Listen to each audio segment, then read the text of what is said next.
Okay, so let's get back on pace here. So what I was talking about. So Canada thinks it's going to be saved by this guy here, Pierre Poilievre.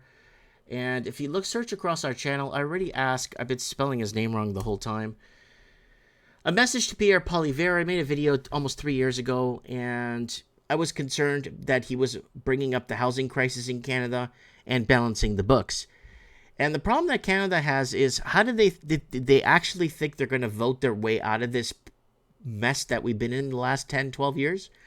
No, you're not going to vote your way out of this one. This is going to have to come down to a lot of groundwork needs to get done here. Because for them to balance the books, here's the problem. They're going to have to get rid of 80% of the public sector that gets paid six-figure incomes that has no idea what they're doing for the government. Secondly, they're going to have to stop all the money laundering and Canada's GDP. So there it is, Pierre Poilievre, and we talked about him here, basically saying, look, too little too late. Now Canada wants to ban investors, how middle-class Canadians got sold out. So too little too late. It's the damage is done. And you have all these new YouTube and Rumble heroes and all these brand new channels coming out telling you, look what's happening in Canada. Look what's happening over here. Look what they're doing to their people. It's like, we've been talking about this for over 10 years now, and all they're doing is glamorizing it and making money and feeding their families from it. Luckily, I'm not dependent on feeding my family from social media the last 10 years because I would have died of starvation. So now when you look at GDP, look how bad things were in Canada. Great Canadian economic housing tsunami to affect everyone. GDP propped to housing California. So I was calling California California. Canada's GDP is flat, but real estate outperforms mass exodus of youth from Canadian cities 3 years ago. Major Canadian real estate debt passed 76% of GDP. Mass inflation to hit by 2022. Tax hikes again 5 years ago. Mortgage debt passed 80% of GDP. Economic storm hitting. Major tax hike. So look at the year. 5 years ago, okay, 76% of GDP. Watch this. 80% of GDP 3 years after. So this goes back to 2 years ago. This goes back to 5 years ago. Canada would be in a recession without money laundering. Canada's GDP needs more money laundering. So if Canada thinks they're going to vote somebody in, yeah, there's our Japanification thing that a lot of big channels took and ran with it and made clothing and stuff.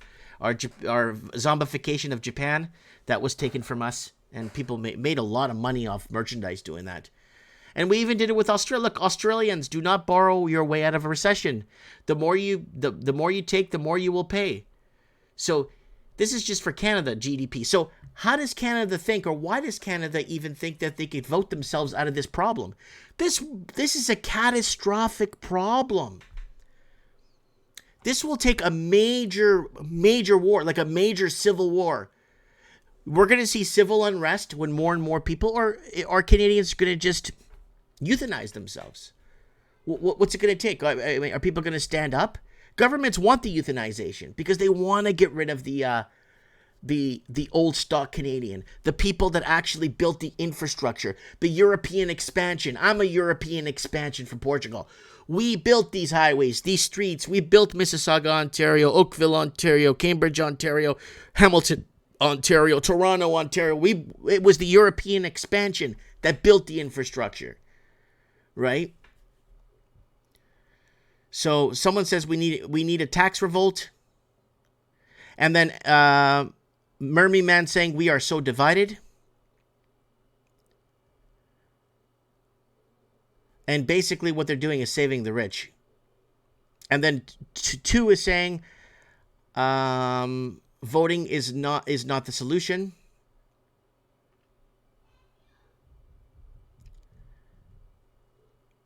Mike is the greatest unknown Rumble hero to me, says Rick. Oh yeah, the Rumble heroes are great.